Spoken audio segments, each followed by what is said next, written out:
सिद्धांत कौमुदी कारक प्रकरण का आगे का सूत्र देखिए। आज समाप्त कर देंगे, सब लोग बोर हो रहे होंगे। आगे का सूत्र 1492 68 नंबर का देखिए। 68 नंबर का सूत्र है, लिखा है प्रतिह प्रतिनिधि प्रतिदानयो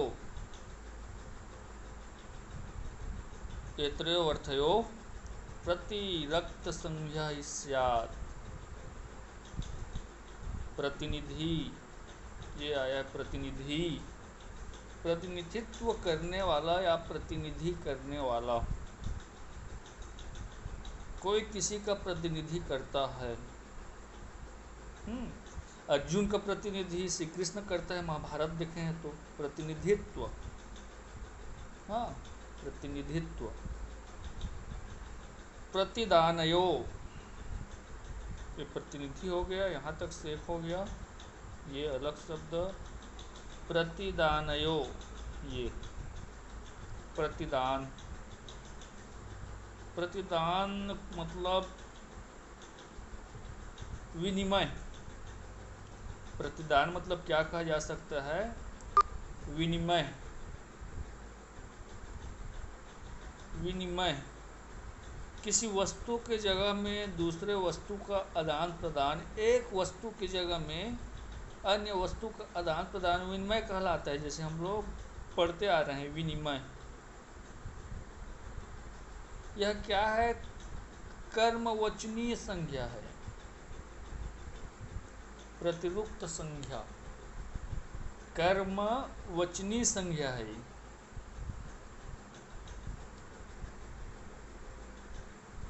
यह प्रतिनिधित्व करता है, मतलब कि नियुक्त या स्थान में जो प्रतिनिधित्व करता है, प्रतिनिधि मतलब, या किसी वस्तु के बदले में किसी अन्य वस्तु का प्रतिदान देना होता है,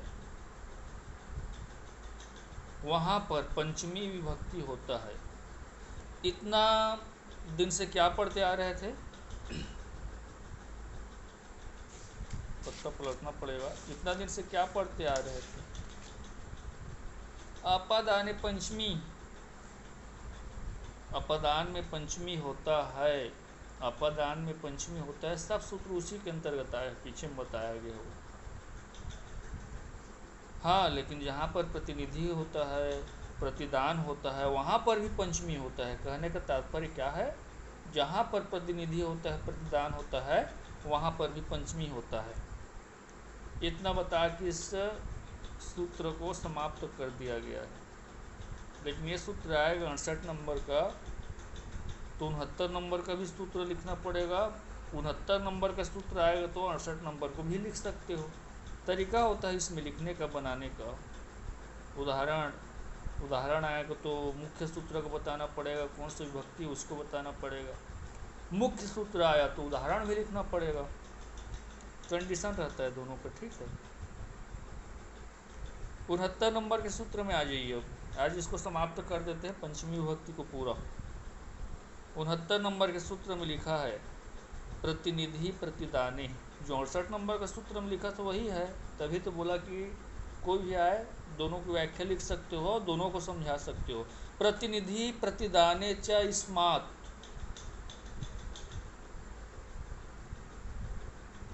जहाँ पर प्रतिनिधि और प्रतिदान के बारे में बताया जा रहा है। प्रतिनिधि क्या है, प्रतिदान क्या है, बता दिया गया। अत्र कर्म प्रवचनी योगे पंचमी स्यात्। ऐसे में क्या होता है? कर्म, हाँ, ऐसे में कर्म मतलब कि प्रवचनीय के योग पर पंचमी विभक्ति होता है। कर्म प्रवचनीय के योग पर पंचमी विभक्ति होता है। किसमें? प्रतिनिधि प्रतिदाने में पंचमी विभक्ति होता है। क्यों होता है? कर्म प्रयोजनी। तो कैसे में कर्म प्रयोजनी? प्रद्युम्नः कृष्णात् प्रति, पहला उदाहरण देखते हैं प्रतिनिधि के रूप में।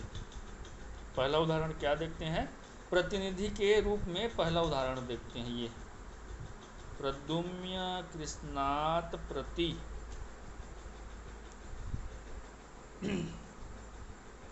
जो प्रद्युम्न है वह कृष्ण का प्रतिनिधि करता है। प्रद्युम्न कृष्ण का प्रतिनिधि है। प्रद्युम्न कृष्ण का प्रतिनिधि है। इस वाक्य में क्या हो रहा है? प्रतिनिधि अर्थ में हुआ है प्रयोग। प्रतिनिधि अर्थात जो सूत्र क्या बताया गया,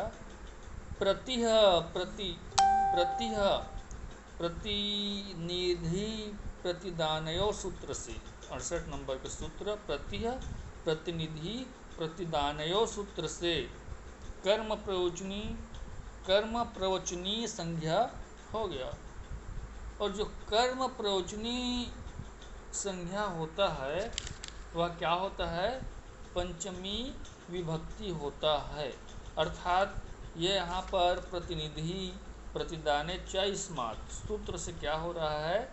यहाँ पर सूत्र से कर्म प्रयोजनी के प्रति योग में कृष्ण से पंचमी विभक्ति आ रहा है, इसलिए यहाँ पर पंचमी विभक्ति होगा। ये हो गया पहला उदाहरण प्रतिनिधि के रूप में। और दूसरा ये हो जाएगा आप लोगों को, तिलेभ्यः प्रतियक्षन्ति मसाण।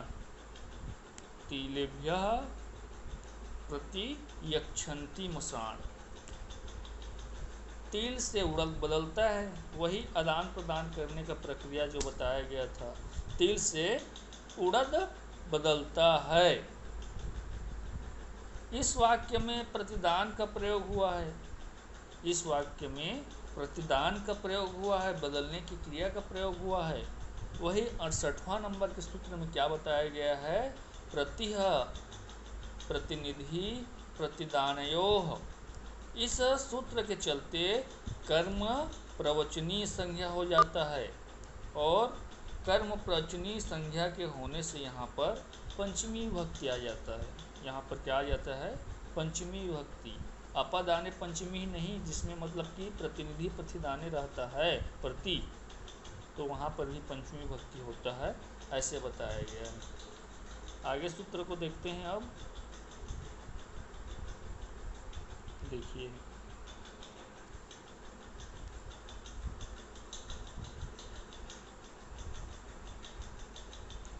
सत्तर नंबर का अकर्तुयुणे पंचमी लिखा गया है। अकर्तुयुणे पंचमी कर्तुवर्जितम यदीणम हेतुभूतम ततः पंचमी स्यात् सदाद्बद्धः अकर्तरि किम सतेन बंधितः, ऐसे करके लिखा गया है।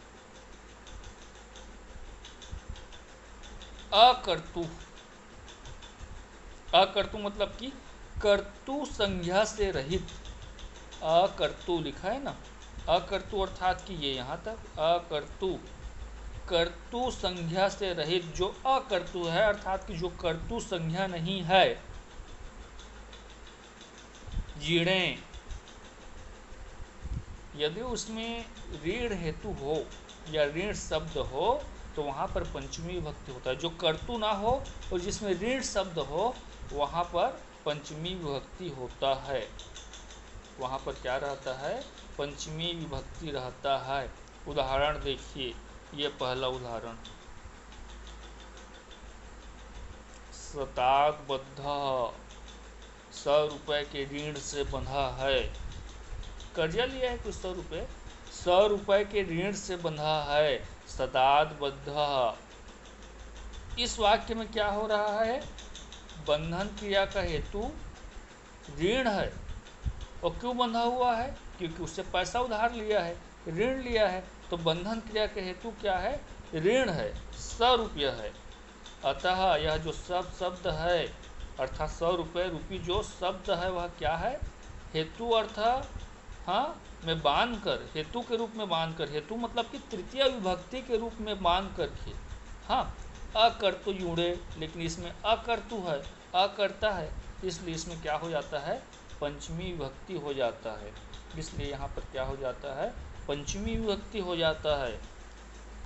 कर्ता अर्थ से भिन्न अर्थ, कर्ता अर्थ से भिन्न अर्थ में पंचमी विभक्ति होने का बात कहा गया है। कर्ता अर्थ से भिन्न अर्थ में पंचमी विभक्ति होने का बात कहा गया है। ऐसा क्यों कहा गया है, इसका समाधान करते हुए लिखा गया है, यदि अकर्ता का प्रयोग किया गया होता तो कर्ता में भी पंचमी विभक्ति लगता। अकर्ता का प्रयोग नहीं करते, अकर्तु शब्द नहीं लाते, तो कर्तु अर्थात कि कर्ता भी में मतलब पंचमी विभक्ति होता। हाँ, जिसमें दोष आ जाता। उदाहरण के लिए सतेन बंधितः, सौ के द्वारा बंधा गया, सतेन बंधितः, सौ के द्वारा बंधा गया। ये इस वाक्य में हेतु नहीं है। हाँ, इसमें कर्म के द्वारा बंधिता शब्द बनाया गया है। ऋण का प्रसंग होने के कारण हाँ अधर्म और उत्तम मर्म, ऐसा मतलब कि आगे किया गया है, उत्तम मर्मेण अधर्म बध्या। हाँ, ऐसा अर्थ आता है, अर्थात ऋण प्रयोजक करता है। अर्थात यहाँ पर क्या है, इस उदाहरण में, एक दूसरे उदाहरण में ऋण प्रयोजक करता है। ठीक है, अब यहाँ पर ऋण प्रयोजक हेतु कर्तु संज्ञा नहीं है। हाँ, हेतु संज्ञा नहीं है, कर्तु संज्ञा दोनों है, समझ जाओ, मतलब कि दोनों है। तो यहाँ पर प्रयोजन को हेतु च सूत्र से कर्तु संज्ञा होता है। इस प्रकार से मतलब कि सत भी कर्तु संज्ञा हो जाता है। हाँ, सत्य कर्ता भी हो जाता है। सत्यन बंधा अकर्तु पंचमी सूत्र से यहाँ पर पंचमी विभक्ति नहीं आता। हाँ, इसमें क्या आया, नहीं आएगा, पंचमी विभक्ति नहीं आएगा, अर्थात इसको नहीं लिखना पड़ेगा, परीक्षा में आएगा तो। ठीक है, सिर्फ इसी को लिखना पड़ेगी। इसमें आप लोगों का है क्या है, पंचमी विभक्ति। आगे का सूत्र देखते हैं अब।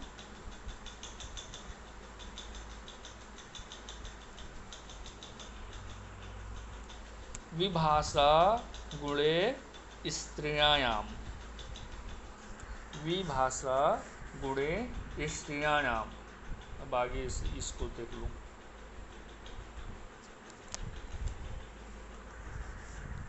जब हेतु स्त्रीलिंग ना हो, जब हेतु या गुण स्त्रीलिंग ना हो, तब पंचमी विभक्ति होता है।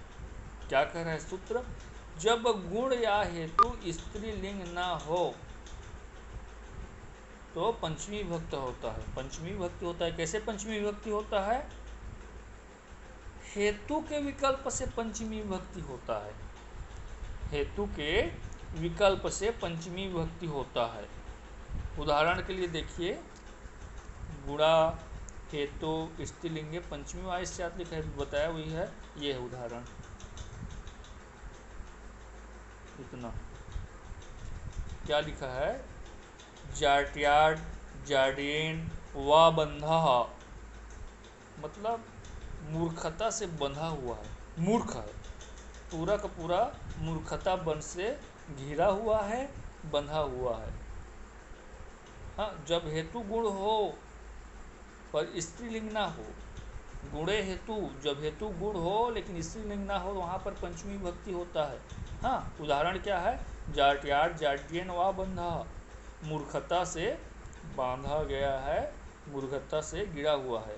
तो यहाँ पर जाट के क्या है, गुण, पर वह स्त्रीलिंग नहीं है। जाट के क्या है, गुण है। यह जो जाट के लिखा है यह क्या है, गुण है, लेकिन वह स्त्रीलिंग नहीं है।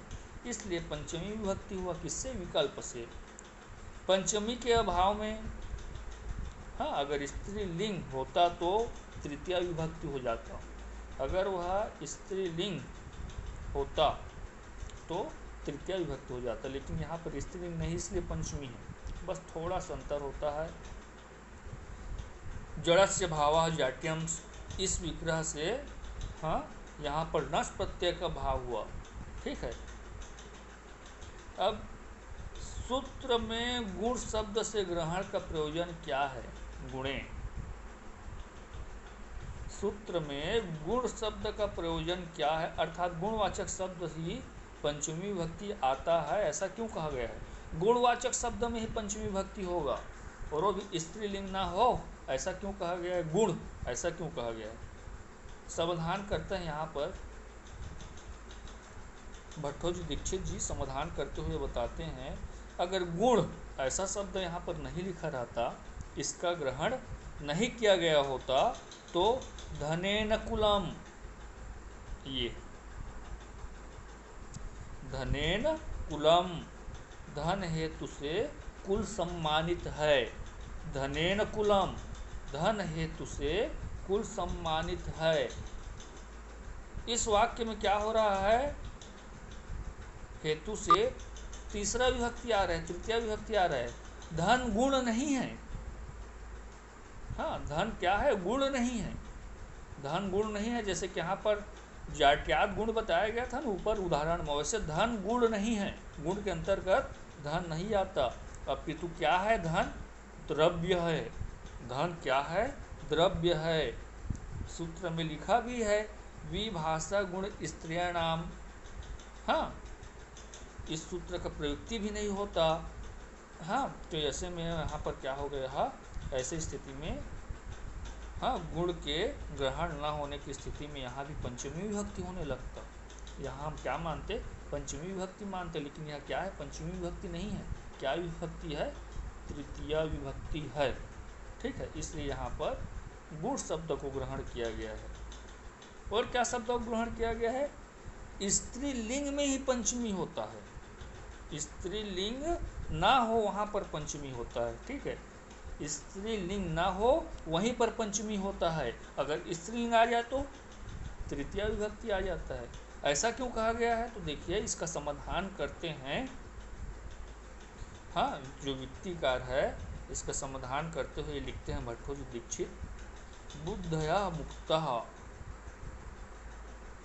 ये बुद्धया मुक्तः, बुद्धि मुक्त हुआ। इस वाक्य में बुद्धि तो गुण है। इस वाक्य में क्या है, बुद्धि गुण है। और बुद्धि किसके अंतर्गत आता है, स्त्रीलिंग के अंतर्गत आता है। यह बुद्धि गुण है और स्त्रीलिंग के अंतर्गत आता है। ठीक है, बुद्धि शब्द में पंचमी का स्वतः निषेध हो गया। यह किस में आएगा, तृतीय विभक्ति में आएगा।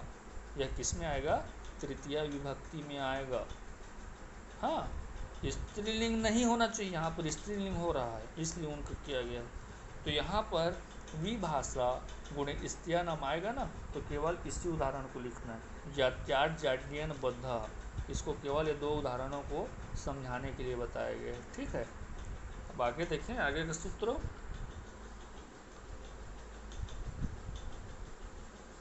हाँ, एक और उदाहरण है इसमें, धूम अग्निमान। ये धूम अग्निमान, धूम से अग्नि वाला लगता है, अर्थात यहाँ धुआं है मतलब कि अग्नि है। यहाँ धूम क्या हो गया, हेतु हो गया, लेकिन धूम तो गुण नहीं है, तभी यह हाँ, यहाँ धूम हेतु है, गुण नहीं है।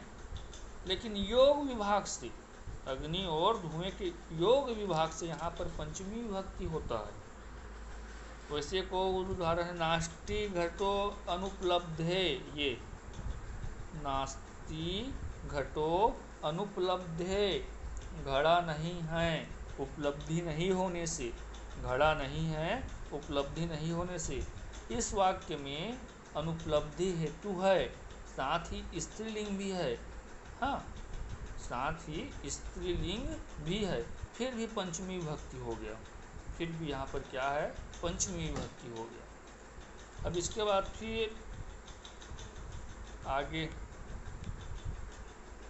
कठिन लगेगा, इधर ये वाला सूत्र आता नहीं है, पृथ्वी अग्नि, ये आता नहीं, इसको देख लेना। क्यों, क्योंकि इसमें पंचमी तृतीया तृतीया 2-3 को बताया गया है और एक उदाहरण है यही वाला। कौन वाला उदाहरण है, ये देख लेना। नहीं समझ आएगा तो फ़ोन करके पूछना, फ़ोन करोगे तो बता पाएंगे इसको। आगे देखिए, इसको छोड़ो, आता भी कम है। 73 नंबर के सूत्र।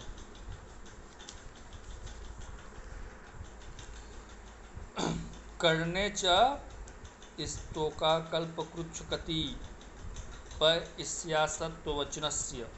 स्तोक, ये स्तोक लिखा है मतलब थोड़ा, स्तोक अल्प,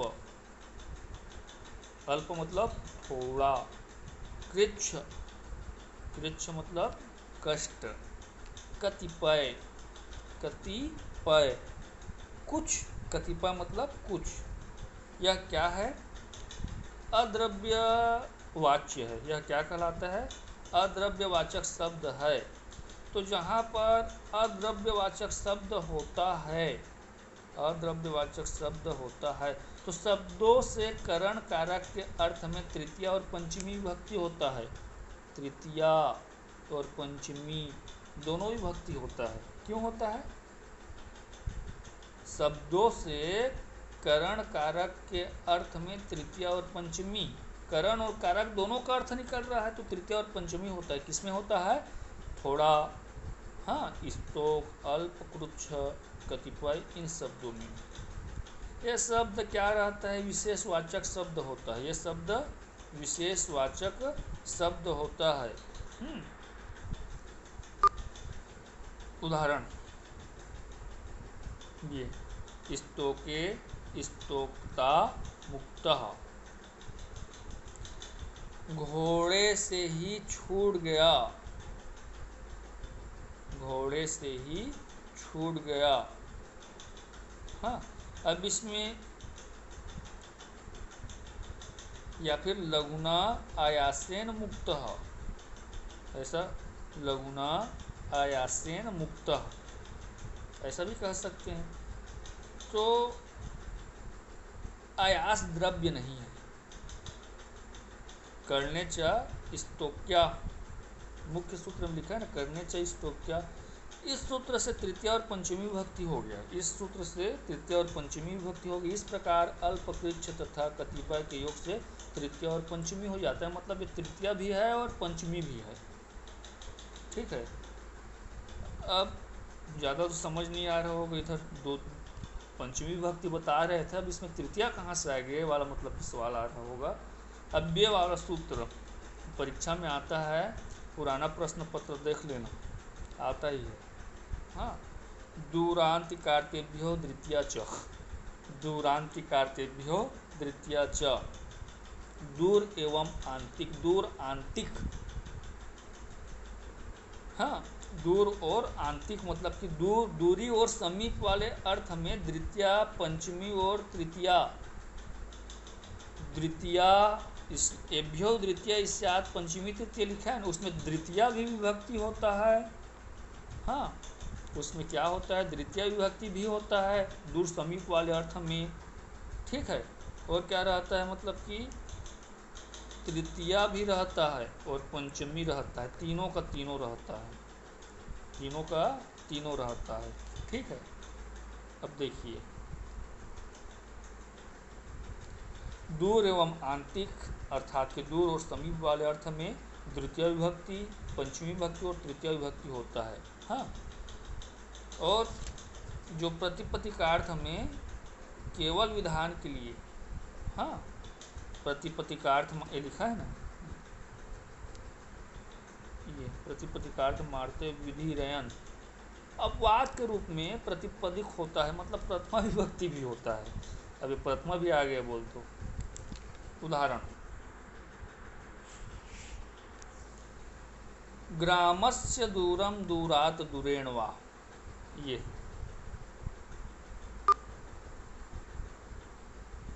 ग्रामस्य दूरम दूरात दूरेण वा, सामान्य शब्द में कहें तो क्या होगा हिंदी? ग्राम से दूर, दूर और समीप वाले अर्थ में द्वितीया, तृतीया, पंचमी विभक्ति रहता है। अपवाद के रूप में प्रथमा भी रहता है, बताया गया है ना। उदाहरण बता रहे हैं इसका, ग्रामस्य दूरम दूरात दूरेण वा, गांव से दूर है। इस वाक्य में क्या हो रहा है, कैसे लिखेंगे? दूरांतिकार्तेभ्यो सूत्र से, दूरांतिकार्तेभ्यो सूत्र से दूर, प्रतिपतिकार्थ में द्वितीया, तृतीया और पंचमी हो गया। द्वितीय विभक्ति भी है, तृतीया भी है, पंचमी भी है, और प्रतिपतिकार्थ के रूप में प्रथमा भी है, अपवाद के रूप में। हाँ, अपवाद के रूप में प्रथमा भी है। दूसरा उदाहरण देख लीजिए, दूरः पंथः, ये दूसरा उदाहरण। दूरः पंथः, रास्ता दूर है। दूर शब्द द्रव्यवाचक पंथा का विशेषण है। दूर शब्द द्रव्यवाचक पंथा का विशेषण, इस प्रकार यहाँ पर द्रव्यवाची बन गया। अतः यहाँ दूर शब्द से उपयुक्त विभक्ति नहीं आई, अपितु प्रतिपदिकार्थ से प्रथमा ही हुई। ये केवल प्रथमा ही होगा, इसमें पंचमा, द्वितीय, तृतीया नहीं आया। ठीक है, इस प्रकार से पंचमी विभक्ति का प्रकरण पूर्ण हुआ। लगातार पढ़ते रहोगे बार बार, तब समझ में आता जाएगा, या फिर नहीं आएगा। कष्टकारक है, क्योंकि षड वेदांगों में से एक क्या है आप लोगों का, ये है जो पढ़ रहे हैं। हाँ, कारक। ठीक है, कारक व्याकरण के अंतर्गत आता है ना। षड वेदांगों में से एक, 6 वेदांग, शिक्षा, कल्प, निरुक्त, व्याकरण, छंद। निरुक्त भी कठिन है। 6 वेदांग में से जो भी है वो सब समझने, पढ़ने में, समझाने में कष्टदायक रहता है। अब आगे षष्ठी को बताने स्टार्ट करेंगे, इतने में समाप्त करते हैं। समझ नहीं आएगा उसको आप लोग क्या करेंगे, पूछने का कष्ट करेंगे। धन्यवाद।